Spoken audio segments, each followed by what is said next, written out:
होगा या नहीं पता होगा ये तो मुझे नहीं पता, लेकिन मैं बताऊंगा तो आपको पता चल जाएगा। तो मैं बता रहा हूँ आपको ना। तो इसको बनाने का एक नियम है। तो इन नियमों के बारे में हम लोग क्या करेंगे, चर्चा करेंगे। क्या चर्चा करेंगे? तो चलिए हम लोग चर्चा करना स्टार्ट करते हैं। तो पहली चर्चा का विषय ये है कि हम लोग सबसे पहले एक गोलीय दर्पण बना लेते हैं। ये हो गया हमारा गोलीय दर्पण। हाँ, गंदा है वो बात अलग है, लेकिन है गोलीय दर्पण। ठीक है। ये इसका ध्रुव है। ये यहाँ से, ये इसका सी जिसे वक्रता केंद्र कहते हैं, एफ आप जानते ही हैं। ठीक है। तो पहला नियम इसमें क्या कहता है, मैं आप लोगों को अभी पढ़ के बताऊंगा। ये अवतल दर्पण के लिए है। ये कौन सा दर्पण है, ये अवतल दर्पण है भैया। ठीक है। ये है अवतल दर्पण। अवतल दर्पण में जब जब प्रकाश की किरण मुख्य अक्ष के समांतर, ये है भैया हमारा मुख्य अक्ष, अब इसके समांतर जा रही है। ठीक है। जब मुख्य अक्ष के समांतर जाती है तब क्या होता है, वो टकराकर कहाँ से, फोकस से वापस लौट आती है, या जिस बिंदु से वापस होती है वो हमारा क्या होता है, फोकस होता है। ठीक, क्लियर हुआ सर जी? अब चलो यहीं पे हम लोग बात करते हैं अवतल नहीं उत्तल दर्पण की। किसकी बात करेंगे भैया? ये तो हमारा अवतल दर्पण था। अब बात करेंगे हम लोग उत्तल दर्पण की। तो उत्तल दर्पण में क्या होता है, उत्तल दर्पण पहले बना लो। ये हमारा उत्तल दर्पण बन गया। ठीक है। अब उत्तल दर्पण, अच्छा एक बात बताइए, आप लोग पहचानेंगे कैसे कि अवतल दर्पण है या उत्तल दर्पण है? अभी उसको चेक करते हैं, बाद में उसको भी चलेंगे। तो पहली चीज़ तो उत्तल या अवतल दर्पण पहचानने का पहली विधि क्या है कि जो दर्पण बाहर से कलई, उभरी हुई सतह जिस पे पेंट या कलई की गई हो, और परावर्तन कहाँ हो, अंदरी सतह पर हो, मतलब भीतर की सतह पर हो, वो क्या होगा, अवतल दर्पण होगा। ये दोनों अवतल दर्पण हैं। ये दोनों कौन से दर्पण हैं, अवतल दर्पण है भैया। तो उत्तल कौन सा होता है, चलो भैया हम लोग उत्तल भी देख लेते हैं। इसमें क्या होता है, जो कलई या पेंट जो होता है, काला पेंट या भास्मिक ऑक्साइड या पराक्साइड, पराक्साइड नहीं, ज़्यादा हो गया कुछ। तो इसमें क्या होता है, जो काला पेंट होता है वो कहाँ होता है, भीतरी सतह में, दबे हुए सतह में इस पे काले पेंट कर देते हैं, ये जैसे काला पेंट है। और जो परावर्तन होता है वो ऊपरी सतह से होता है। ठीक है, ऐसे आएगा इधर से जाएगा। तो ये हमारा यहाँ पे मध्य बिंदु हो गया यहाँ पे। अब ये आप एक चीज़ देख सकते हैं कि यहाँ से प्रकाश जब आ रहा है, जा रहा है, परावर्तित हो रहा है, तो ये क्या है, ये है अभिलंब हमारा। इसको अभिलंब अगर डाल देते हैं तो क्या होगा, ये दो कोणों बढ़ जाएंगे, कोण आई और कोण आर। ठीक है, क्लियर हुआ भैया? आगे चले। तो उत्तल और अवतल दर्पण पहचान कैसे सकते, पता चल गया ना। हम लोग देख रहे थे कि स्थिति क्या होती है, मतलब कि हम लोग कैसे इसकी जो आरेख खींचने का तरीका है वो क्या है। तो अवतल दर्पण ये तो आप देखा ही, कहाँ से वापस जाएगा, वो फोकस से होते हुए वापस चला जाएगा परावर्तन के पश्चात, और नीचे जाके कहीं प्रतिबिंब बनाएगा। ठीक है। अब ये चीज़ क्या होता है, या भी यही चीज़ हम लोग देखते हैं। अब इसमें कलई कहाँ से होगी, अंदर की ओर होगी, दबे हुए पृष्ठ पर होगी। और परावर्तन कहाँ से होगा, बाहरी पृष्ठ से होगा। ये हमारा पी हो गया। ठीक। अब ये उत्तल दर्पण है। ठीक। तो इसमें अब क्या होगा, देखो यहाँ से प्रकाश आया, ये टकराया। अब क्या हो रहा है, यहाँ से कुछ आंशिक रूप से यहाँ पे जाके है सी, एक बिंदु था सी जिसको वक्रता केंद्र कहते हैं, यहाँ पे मिला। और और देखो अभी क्या होगा, कुछ उसी मार्ग में वापस लौट जाएगा। ठीक है। तो क्या हुआ, ये प्रकाश से टकराया, आंशिक रूप से केंद्र वक्रता केंद्र पर जग गया, और उसके बाद यह दर्पण के पीछे कह सकते हैं हम लोग। उसके बाद और कुछ प्रकाश क्या फिर उसी मार्ग में क्या हुआ, वापस हो गया, लौट गया। अब यही चीज़ हम लोग पढ़ के समझते हैं। क्या करते हैं, पढ़ के समझते हैं। तो यहाँ पे आ जाइए, थोड़ी गाथा हम लोग समझ लेते हैं कि गोलीय दर्पण से बनने वाले प्रतिबिंब को खींचने के नियम। तो पहला नियम क्या है भैया, तो सबसे पहले थोड़ा जो इंडक्शन जो कुछ दिया गया है ना, इसको पढ़ लेते हैं। किसी गोलीय दर्पण से बने प्रतिबिंब किरण आरेख खींचने के लिए वस्तु के किसी बिंदु से प्रकाश की दो किरणें लेते हैं। तो भैया सबसे पहले तो वस्तु या प्रकाश की किरण लो, क्योंकि जब दर्पण के सामने कुछ रखोगे तब तो प्रतिकर्षित होगा, तब तो वो वहां से परावर्तन तभी तो होगा जब स्वाभाविक बात है। पहला क्या हुआ, एक किरण जो दर्पण की मुख्य अक्ष के समांतर हो तथा दूसरी किरण जो दर्पण के फोकस या वक्रता केंद्र से होकर गुजरे। तो पहली स्थिति हम लोगों ने देखी थी अभी कि एक किरण जो दर्पण की तो भैया मुख्य अक्ष के समांतर का मतलब अभी हम लोगों ने देखा नहीं था, ये हमारा क्या था, दर्पण, ठीक, अवतल दर्पण था, दोनों दर्पण में हम लोगों को देखना है। अब मुख्य अक्ष के समांतर हम लोगों को देखना है, ये यहाँ से आया, ये हमारा P हो गया, ये हमारा C वक्रता केंद्र, और ये हमारा F हो गया, फोकस हो गया, ठीक। पहली स्थिति क्या थी, एक किरण जो दर्पण की मुख्य अक्ष के समांतर हो। तो भैया मुख्य अक्ष तो यही होगा, अब इसके समांतर एक किरण गई, ठीक, तो इसका नियम क्या कहता है, वो फोकस से होते हुए वापस लौट आएगी परावर्तित होकर, ठीक, वो फोकस से होते हुए वापस। और यही अगर हम लोग अवतल दर्पण की बात करते हैं तो अभी हम लोगों ने देखा क्या होगा उसमें। अब दूसरी स्थिति क्या है कि पहली स्थिति पहले हम लोग अच्छे से समझ लेते हैं, ठीक है, ऐसा होगा क्यों। तो दर्पण से परावर्तन के पश्चात ये दोनों किरणें जिस बिंदु पर मिलती हैं या जिस बिंदु पर आती हुई प्रतीत होती हैं, वह या उस उसके बिंदु का प्रतिबिंब होता है, या वस्तु के बिंदु का प्रतिबिंब होता है। मतलब ये जहाँ पे आके मिलेंगी वो उसका क्या होगा, प्रतिबिंब होगा। इस प्रतिबिंब बिंदु से मुख्य अक्ष पर लंब खींचने पर वस्तु का पूरा प्रतिबिंब आरेखित जाता है या आरेख बन जाता है, ठीक है। तो भैया ये आपको समझ में नहीं आया होगा तो मैं समझा दूं कि हमारा दर्पण रहा और इस पर क्या हुआ, इधर से ये इधर से इसके समांतर गई, यहाँ से फोकस से आई। अब यहाँ पे जब हम लोग अभिलंब खींचते हैं ना तो पूरा इसका क्या होता है, यही यही हम लोग अभिलंब खींचते हैं, अभी देखेंगे आप लोग। तो यहाँ पे क्या हुआ, प्रतिबिंब जो है वो बन गया।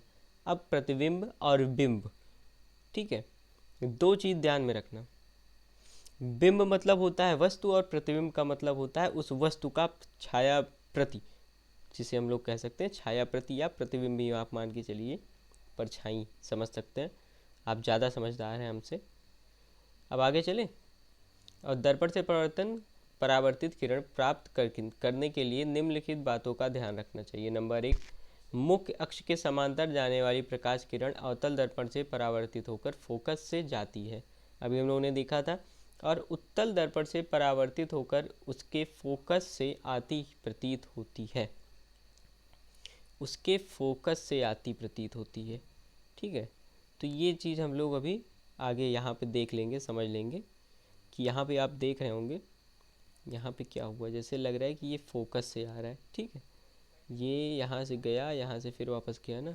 अब यहाँ पे ये तो ये वक्रता केंद्र से वैसे वापस हो रहा है, लेकिन लगता है अगर आभास किया जाए तो ये कहाँ से, फोकस से वापस जा रहा है, ठीक है। फोकस आप समझ रहे होंगे कहाँ से, नहीं समझ रहे कोई बात नहीं, फोकस से ही वापस जा रहा है। आगे चले, आगे चलते हैं दूसरी स्थिति पे कि अवतल दर्पण के फोकस से होकर जाने वाली प्रकाश की किरण दर्पण से परावर्तन के पश्चात या परावर्तन के बाद मुख्य अक्ष के समांतर जाती है। भैया मुख्य अक्ष क्या है, दर्पण क्या है, ध्रुव क्या है, ये सारी चीज़ें क्लियर हो चुकी हैं, कृपया पिछले वीडियो में आप जाके देख सकते हैं। तो ये हमारा P रहा जिसे हम ध्रुव पोल कहते हैं, ये हमारा C हो गया, ठीक है। थोड़ा लंबा कर देते हैं, मुख्य अक्ष के समांतर जाना है। अब यहाँ पे क्या आ रहा है, अवतल दर्पण के फोकस से होकर जाने वाली, अवतल दर्पण का फोकस कहाँ है, ये है, ये इसका फोकस हो गया, ठीक है। अब यहाँ से होकर प्रकाश किरण गई, यहाँ टकराई, टकराने के बाद क्या हुआ, प्रकाश किरण टकराने के बाद दर्पण से परावर्तन के बाद मुख्य अक्ष के समांतर, भैया ये मुख्य अक्ष का यही तो है, इसके समांतर चली गई। तो अब देखो भैया ये स्थिति है इसकी, ठीक है। ये कब होगा, जब ये अवतल दर्पण के साथ होगा। अब ये चीज़ आप नोट कर लीजिए, अगर कोई भी प्रकाश किरण फोकस से होते हुए आती है या दर्पण से परावर्तन के बाद वो कहा क्या, तो अगर फोकस से आ रही है तो दर्पण से परावर्तन के पश्चात वो क्या होगी, मुख्य अक्ष के समांतर निकल जाएगी। ये होगा हमारा अवतल दर्पण में। यहीं हम लोग उत्तल दर्पण की अगर बात करें तो उसमें क्या होगा, ये हमारा उत्तल दर्पण रहा, ठीक है, ये हमारा उत्तल दर्पण रहा। अब इसमें क्या होगा भैया, सर जी समझ लीजिए अच्छे से, क्योंकि बाद में आना दिक्कत हो जाएगी आप लोगों को, तो अभी समझना ज़्यादा ठीक है। ये हमारा पी रहा, पोल जिसे हम लोग ध्रुव कहते हैं, ठीक है। और इसके बाद हम लोग कुछ जानने की ज़रूरत नहीं है ज़्यादा कुछ। ये हमारा एफ रहा, जिधर हम लोगों का वो जाएगा हम लोग उधर देख लेते हैं। हमारा सी हो गया और ये हो गया मुख्य अक्ष, ठीक। अब इधर क्या हुआ, अभी आप लोग देखेंगे तो ये प्रकाश किरण ये चल कहाँ रही थी, फोकस के समांतर। तो उत्तल दर्पण के फोकस की ओर आने वाली जाने वाली जो प्रकाश की किरण होगी वो दर्पण से परावर्तन के बाद मुख्य अक्ष के समांतर चली जाती है, ठीक है। तो उत्तल दर्पण के फोकस की ओर जाने वाली किरण, तो सबसे पहले क्या करो, इसको फोकस की ओर ले जाओ। तो ये फोकस की ओर जा रही ना, अब ये यहाँ से देखो ये होता क्यों है, क्योंकि देखो जब कोई भी दर्पण से आएगा कोई प्रकाश किरण टकराएगी तो वो क्या होगा, वापस होगी। अभी हम लोगों ने देखा था ना, तो ये वापस हुई, इधर आंशिक रूप से वापस हुई, लेकिन कुछ आंशिक रूप से ये क्या हुआ, यहाँ पे आ गया फोकस पे, ठीक। तो इसी वजह से हम लोग, ये सारा सिस्टम इसी वजह से है, इसी वजह से हम लोग कहते हैं M1 M2। अगर आपको नहीं समझ में आ रहा है तो ये दर्पण के दो कोने हैं, ठीक है, दर्पण के जो कोने।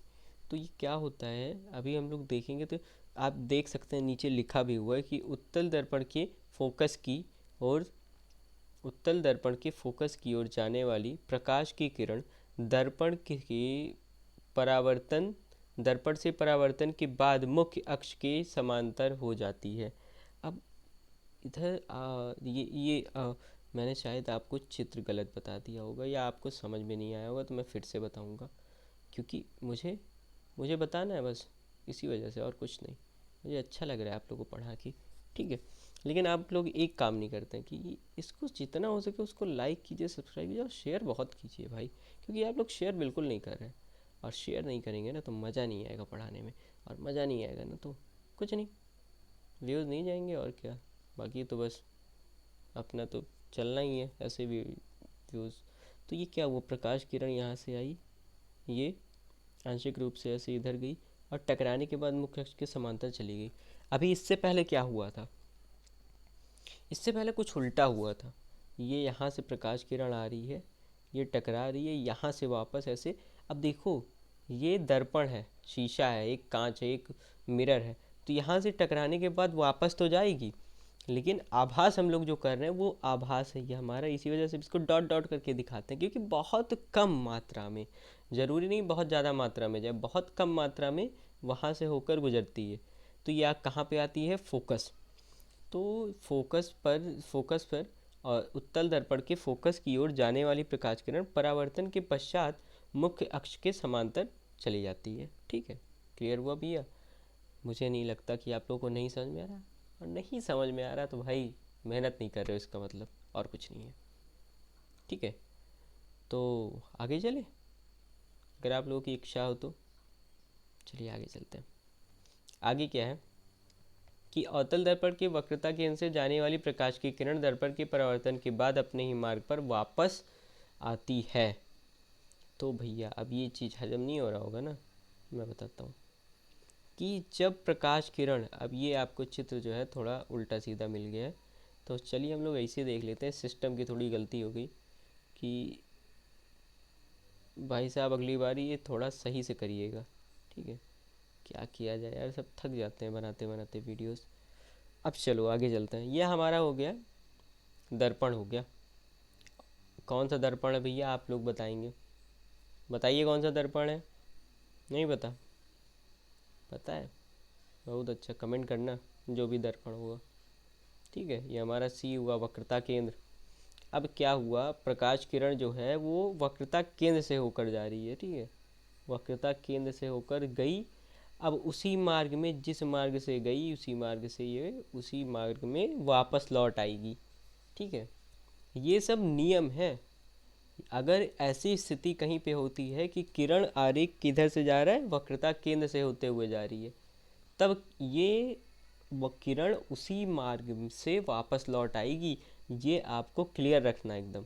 इसी वजह से ये सारी चीज़ें आपको बताई जा रही हैं और पढ़ाई जा रही हैं।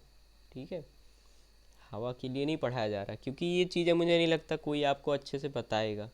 तो मुझे लगा कि वैसे मुझे, मैं भी नहीं बताना चाहता था, लेकिन फिर मैंने सोचा कि फिर फ़र्क क्या रह जाएगा यार मेरे में और उन लोगों में, कि आपको अच्छा मैं भी पढ़ा रहा हूँ, कोशिश तो मैं ही मेरी यही है, लेकिन अच्छा पढ़ाने का मतलब अच्छा मटेरियल देना। अगर मैं वो चीज़ आपको नहीं दे रहा हूँ तो बेकार है। बात करते हैं उत्तल दर्पण की। अब उत्तल दर्पण में ये आ गया हम लोग। उत्तल दर्पण में क्या होता है? उत्तल दर्पण में दरअसल ये होता है कि ये P होता है, और ये क्या होता है, F होता है, और ये C होता है, जिसको हम लोग पहले जानते हैं। जैसे मुख्य फोकस हो गया, ये C हो गया वक्रता केंद्र हमारा, और P हो गया ध्रुव हो गया। अब प्रकाश किरण किधर से आ रही है? प्रकाश किरण ये इधर से आई, और ये आंशिक रूप से ये हम लोग वक्रता केंद्र की ओर आ रही है प्रकाश किरण। ठीक है, ठीक है, वक्रता केंद्र से होते हुए आ रही है, वक्रता केंद्र की ओर आ रही है। ठीक है, अब आगे चले। उसके बाद क्या हुआ, प्रकाश किरण यहाँ पे टकराई, टकरा के वापस लौट गई उसी मार्ग में ना।